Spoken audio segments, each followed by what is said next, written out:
So, Miss Smith, tell us a little bit about your experience training for your new job. How was it structured? And do you feel it was effective? I was recently hired as a new employee of a Fortune 500 company with more than about 3.5 million customers and over about 240,000 employees. Before new hires of my department are actually able to begin working with clients, we have to go through a very intensive 4-week training that consists of job shadowing, completing modules, assessments, and receiving certifications. So now, including myself, there are 5 people total on my training team. Previously, there were about 35. After speaking with some of my coworkers who were on the team of 35, I realized that there was a significant difference in the following two training structures. The first structure is training in a large group, with half of the training done in a team using a trainer and half done individually at their desk. The second structure is training in a small group with all of the training done with a trainer. These two structures actually bring me to the question of, is it more effective to structure an employee training in a small group or in a large group?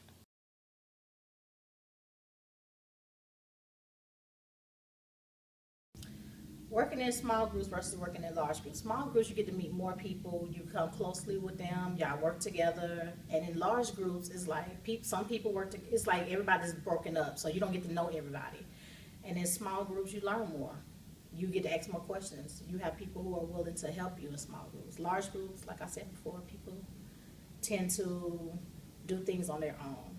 Like they have their own little setup, little crew. It might be them 3 doing something, that 7 doing something. So that's what. I feel like training in small groups is very effective because it's hands-on. You have an opportunity to ask plenty of questions and get all of the help and assistance that you need. My team actually trains in a small room, such as the one shown on the screen. We all sit near each other, which actually makes it easier for the trainer to focus on each individual need. This also makes it easier for us to listen effectively when someone has a question. In contrast, I would say that training in a large group, such as the one shown on the screen, makes it more difficult for the trainer to focus on each individual need. The positioning of trainees is not consistent. Like, for an example, some people are comfortably sitting at the table while there are some people sitting away from the table because there obviously isn't enough room for everyone. Because of this, the trainer has to examine the entire room instead of one area to get her point across. So we see that the trainer plays a large role in the effectiveness of an employee training, which brings me to my last question. Is it more effective to structure an employee training with or without a trainer? Going through training with a proctor instead of you just doing your training by yourself is more beneficial because you have the opportunity to ask that person for more direct help, and they're there to assist you with anything that you may need right on the spot. I think that when you have a proctor, it's more like personalized to what you're going to be doing, whatever training that you're supposed to be kind of receiving for that, versus when you're doing it by yourself on the computer, you can't really ask a lot of questions, and you don't really get the first-hand experience that you would get with having someone in the room with you so you can answer the question right away.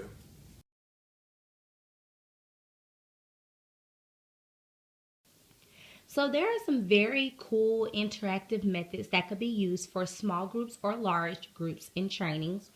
At first, you can do quizzes. These are usually used for long, complicated trainings. You can begin the session with a pre-quiz and then let the participants know that there will also be a follow-up quiz. Small group discussions are good. You can break the participants down into small groups and give them work situations to discuss or solve. Case studies are cool. this is an excellent way to kind of capitalize on learning.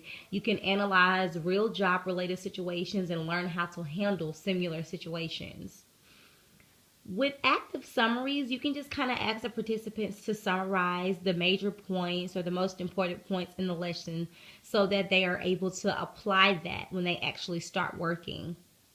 Q&A sessions are most effective with small groups and are used for updating skills rather than teaching new skills. So for an example, some changes in a departmental procedure might be easily handled by kind of a short explanation by the trainer and then followed by a Q&A period or a Q&A session. Question cards. During the lecture, you can ask participants to write questions on the subject or on the topic, collect them and then conduct a little quiz or a little review session. That always works. Role playing is really cool because by assuming roles and acting out situations that could occur in the workplace, employees actually learn how to handle various situations before they face them on the job. So role playing is an excellent training technique.